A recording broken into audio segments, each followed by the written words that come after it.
Recuerdo cuando se estaba negociando el Tratado de Libre Comercio de América del Norte que Ross Perot allá en Estados Unidos afirmaba que iba a haber una especie de sonido que iba a succionar todos los empleos manufactureros desde Estados Unidos a México. Eso no ocurrió, pero tampoco ocurrió lo que se temía en México, en que se decía que nuestro sector agropecuario iba a ser borrado por el de los Estados Unidos. Tampoco ocurrió esa visión apocalíptica. Hoy se encuentra con nosotros José Calzada. Pepe Calzada es el secretario de Agricultura, Ganadería, Desarrollo Rural, Pesca y Alimentación de la Zagarpa de nuestro país. Pepe, gracias por estar con nosotros aquí en la entrevista. No pasó eso, de hecho se ha desempeñado bastante bien nuestro sector alimentario, agroalimentario en el Tratado de Libre Comercio de América del Norte, ¿no es así? Absolutamente, es más, de esa visión catastrófica, compleja, que se tenía al principio de la entrada en vigor del Tratado de Libre Comercio, pues hoy los papeles se han inclusive volteado. A partir del año 2015 tenemos con Estados Unidos y con el mundo una balanza en nuestro comercio exterior de productos agroalimentarios superavitaria, lo cual no sucedió en 20 años. Quizá nos tardamos 20 años en remontar esa curva, pero hoy somos superavitarios. Y la verdad es que de manera muy exitosa. Muchos nos decían que el Tratado de Libre Comercio iba a acabar con la producción de maíz en México. ¿Ha acabado con la producción? No, es decir, Estados Unidos se especializa en maíz amarillo, nosotros nos especializamos en maíz blanco, somos y son superavitarios. muy distintos. El maíz amarillo tengo entendido que se utiliza para industria, para alimentar al ganado, por ejemplo. Exacto, el maíz blanco es el que consumimos en nuestras tortillas mexicanas. Producimos aproximadamente 16 millones de toneladas de maíz entre blanco y amarillo en México, y estamos importando 13 millones de toneladas de maíz amarillo, que después le damos aquí a nuestro ganado y exportamos a Estados Unidos carne. Es decir, es una cadena de valor. Lo interesante de todo esto es que ahora México importa productos intermedios para después exportar productos terminados, y eso es algo muy importante en cuanto a la balanza y al valor de la balanza del comercio exterior. Pero Pepe, tenemos dos campos. Tenemos, y me ha tocado verlo, un campo muy próspero, aguacate en Michoacán, tomate en Sinaloa o allá en Sonora. Pero después tenemos un campo que me ha tocado verlo en Chiapas, en Oaxaca, un campo que apenas sobrevive, un campo muy marginado. ¿Qué pasa? ¿Cuáles son las condiciones que nos han permitido, por una parte, tener un campo muy productivo? Me decían que en Jalisco somos tan productivos como los productores de las granjas del centro de Estados Unidos, y por otra parte estos lugares con muy escasa producción. Sin duda alguna, hay dos grandes esferas en el campo mexicano, como tú bien señalas: el altamente productivo, competitivo y exportador, y después también pequeños espacios o pequeñas parcelas de producción en las cuales el gobierno federal está empeñado en apoyarles para que saquen adelante su producción. Son parcelas muy pequeñas, ¿no? En muchas ocasiones es 1 hectárea o menos de 1 hectárea, en la cual el gobierno federal apoya y suministra con semilla, fertilizante, una pequeña tecnificación.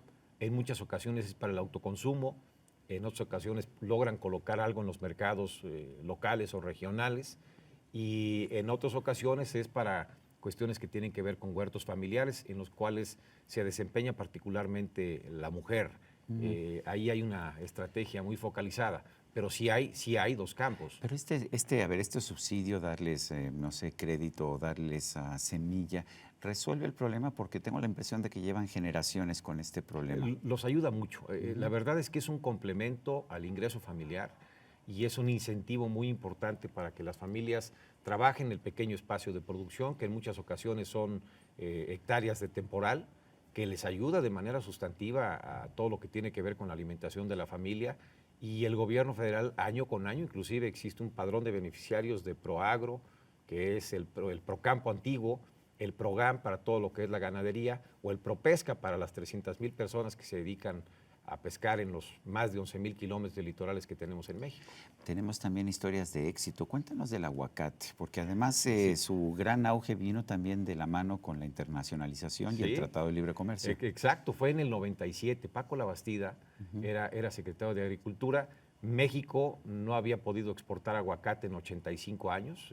Digamos, todo el mercado de aguacate lo surtía fundamentalmente California. Había una gran presión para que no se aperturara el mercado de los Estados Unidos. El argumento era que el aguacate de México estaba, digamos, infectado por el gusano barrenador. México demostró que no, se aperturó en el 97 y hoy tenemos el 82%. Ya en el Tratado de Libre Comercio, ¿no? Ya en el Tratado de Libre Comercio.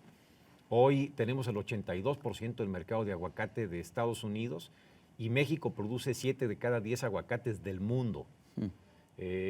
Acuérdate que un día platicábamos sobre la historia Con Rocha, sí, sobre el aguacate y el guacamole en el Super Bowl. Exactamente. ¿No? 200 millones de dólares nada más en la jornada del Super Bowl. Es impresionante lo que México está logrando. Es interesante también que nuestra cerveza se ha convertido también en un referente en muchos lugares del mundo, particularmente en los Estados Unidos. Cuéntanos. Somos el principal exportador de cerveza del mundo y el tercer productor de cerveza. Queremos escalar a la segunda posición. Están habiendo inversiones importantes en nuestro país. Al día de ayer, nada más como ejemplo, estuve en Coahuila. Ahí se va a montar una gran cervecera que va a producir 20 millones de botellas de cerveza diarias en Coahuila. Y eso nos va a llevar a escalar de la tercera a la segunda posición y seguramente pronto a la primera posición en cuanto a producción del mundo. ¿Qué opinas de la controversia que ha habido en Mexicali en torno a una empresa de cerveza que se ha tratado de establecer ahí y según algunos grupos no hay suficiente agua? ¿Es cierto eso? Sí, a veces esa es una consideración. La proveeduría en cuanto a granos se logra con la importación. Sí. El tema del agua a veces es un tema más complejo. Hay que hacer una buena planeación para también pues, no dejar desprotegidos a los habitantes de la localidad, de la locación, que estas empresas sí en efecto consumen mucha agua. Hay que ubicarlas bien, hay que ser precavidos precisamente para garantizar la producción, una producción de largo plazo. Cuando yo crecí, daba uno por hecho que el vino mexicano era muy malo y muy caro. Hoy tenemos un verdadero vergel en el Valle de Guadalupe y en otros valles del municipio de Ensenada, en Baja California. ¿Es una historia de éxito también? Es una historia de éxito que puede ser mejor. Es decir, hace poco tiempo me preguntaba el señor presidente de la República por qué México no produce más vino. Y yo le comentaba, me iba la historia para atrás, yo le decía... Tiene un impuesto muy alto. Tiene un impuesto alto, Sergio, pero cuando importas vino, pues también equipara pagas el impuesto, sí. Porque también lo tienen que pagar. Pero nosotros tenemos un tema que viene desde la colonia. Cuando México es conquistado, 1521, de una prohibición para que México no produjera vino. Para traer el vino de España, desde Sevilla, sí. Exactamente. Ayer fui a la casa productora más antigua del continente, que es Casa Madero, fundada en 1596, si no mal recuerdo. En Parras, Coahuila. Precioso lugar, es un vergel. Y hubo como vino la prohibición, entonces México pues, se dedicó a producir otro tipo de cosas, tequila, mezcal, pulque, entre otras cosas, entre otras bebidas espirituosas. Muchos años después retomamos, digamos, esta vocación por producir vino. Y hoy México está creciendo en su producción de vino. México produce 30 millones de botellas al año, pero los mexicanos nos tomamos 100 millones de botellas de vino. Sí, más estamos o menos importando mucho, sí. 70 millones de botellas.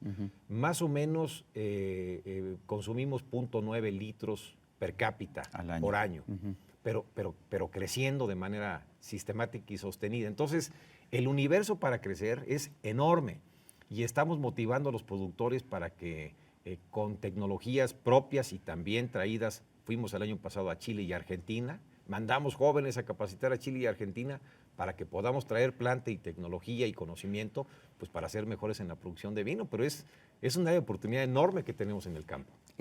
Cuando voy a Estados Unidos me doy cuenta que el tequila está de moda en Estados Unidos, pero en Europa sigue siendo medio desconocido y los tequilas que encuentro allá no son de muy buena calidad. ¿Cómo nos está yendo en el tequila? Estamos creciendo bien en las exportaciones. México exporta 400 litros de tequila por minuto. De esos 400 litros de tequila por minuto, más o menos el 80 y tantos % va a los Estados Unidos. Se está empezando a consumir mucho en Asia. Acabo de estar en Japón, a quien le vendemos cerca de 250 millones de dólares de tequila. En China les está empezando a gustar el tequila y ojalá les guste más porque incrementaremos la producción y los ingresos para los productores. Pero detrás del tequila, Sergio, hay una historia muy interesante, que es la agricultura social. Porque el 82% del territorio en donde se siembran las piñas de agave es de menos de 5 hectáreas. Es decir, son puros pequeños productores. Y eso significa pues, que la venta final del tequila en estos países que comentamos pues, llega directamente el ingreso al bolsillo de los pequeños productores. Y es lo que queremos hacer, que los productores grandes o pequeños pasen de producir volumen a producir valor. El tequila es valor, el aguacate es valor, las berries es valor. Cuéntanos, ¿qué está pasando con el azúcar en el mercado de los Estados Unidos? ¿Qué ha pasado en los Estados Unidos? Es que muchos industriales poderosos, política y económicamente, prefieren que México les exporte el azúcar sin refinar para darle la refinación en los Estados Unidos y el valor agregado. Y México dice, bueno, yo mando el azúcar, tengo derecho a mandarla, pero ya refinada, porque la refinación es lo que da el valor agregado. Y estamos en esa controversia. Sin embargo, la verdad es que a mí me ha gustado mucho la actitud de los productores y también del secretario Ildefonso Guajardo, en el sentido de decir, señores, nosotros jugamos bajo reglas claras y jugamos derecho. Exportamos azúcar y azúcar refinada, pero les importamos a México alta fructosa. Si ustedes nos bloquean el mercado del azúcar refinada o en diferente condición, pues nosotros también veremos qué hacemos con el tema de la alta fructosa. Ya lo hicimos en una ocasión, ¿no? Sí. Lo que pasa es que también es como afectar a los propios productores en México, ¿no? También tenemos producción de fructosa aquí en México, ¿no? Pero somos el principal comprador de alta fructosa de los Estados Unidos. Así es. Entonces, me parece que se equilibran los carteles, inclusive en montos económicos, son prácticamente lo mismo. Yo creo que este tema, como en muchos otros, Sergio, hay que apretar la pierna, porque en materia del campo, todo lo que tiene que ver con agricultura y alimentación, estamos bastante bien parados en la cancha en caso de que se venga a la renegociación del Tratado de Libre Comercio. Diario le exportamos a los Estados Unidos 1.500 millones de pesos de comida, diario. Y tenemos un superávit con ellos por ahí de los 6,000 millones de dólares en todo lo que tiene que ver con la producción del campo. Y las hortalizas han sido parte de esta historia de éxito, ¿no? Cuéntanos. Impresionante. 1 de cada 3 jitomates que se consumen en Estados Unidos se elaboró en México. Y todo lo que tiene que ver con pepinos, con pimientos, en fin, las hortalizas han sido una historia de éxito para muchos estados, particularmente Sinaloa, Michoacán, el estado de Jalisco, Sonora, en fin. ¿Qué tanto está aumentando? ¿Qué tanto ha aumentado la producción agroalimentaria en México en los 20 y tantos años que llevamos de Tratado de Libre Comercio? Te doy una cifra que ejemplifica perfectamente bien la pregunta, Sergio. Cuando empezó el TLC, exportábamos 4,000 millones de dólares. El año pasado exportamos más de 29,000 millones de dólares. De productos agroalimentarios. De 4,000 a 29,000. Es un cambio realmente importante. Ahora, la clave para todo ello fue la inversión de los privados, por supuesto. El gobierno colabora, pero es un mérito fundamental de los productores para tecnificar, para modernizar y para mecanizar. Cuando empezó el TLC no podíamos competir porque ellos sí estaban tecnificados, tenían riego por goteo, tenían tractores, tenían todo tipo de cuestiones que mejoraban la producción en el campo mexicano, y los nuestros fueron haciendo poco a poco lo propio. Después de 20 años, pues somos mejores. Estoy viendo aquí este Atlas Agroalimentario 2016 que me trajiste, lleno de mapas, lleno de información. La verdad es que he aprendido mucho. Nopalitos, por ejemplo, vigilancia fitosanitaria, guayaba. Es impresionante la producción agropecuaria mexicana. Por ejemplo, aquí Aguascalientes en la producción de guayaba es campeón, junto con el estado de Michoacán. Nopalitos aquí en la Ciudad de México, es donde más se producen, junto con el estado de Morelos. En fin, este Atlas Agroalimentario que lo presentamos en diciembre del año pasado, nos da una radiografía muy precisa y clara de qué está haciendo México, hacia dónde vamos. Y la tecnificación, como te mencionaba, Sergio, yo creo que es la clave del éxito. José Calzada, secretario de Agricultura, Ganadería, Desarrollo Rural, Pesca y Alimentación. Espero que no se me haya olvidado nada. Larguísimo el nombre. Bueno, gracias por estar con nosotros. Al contrario, Sergio, con mucho gusto. Y a usted, amigo televidente, que hace posible este programa, se lo agradezco también. Esto es todo por hoy, pero no se le olvide. Nos vemos la próxima.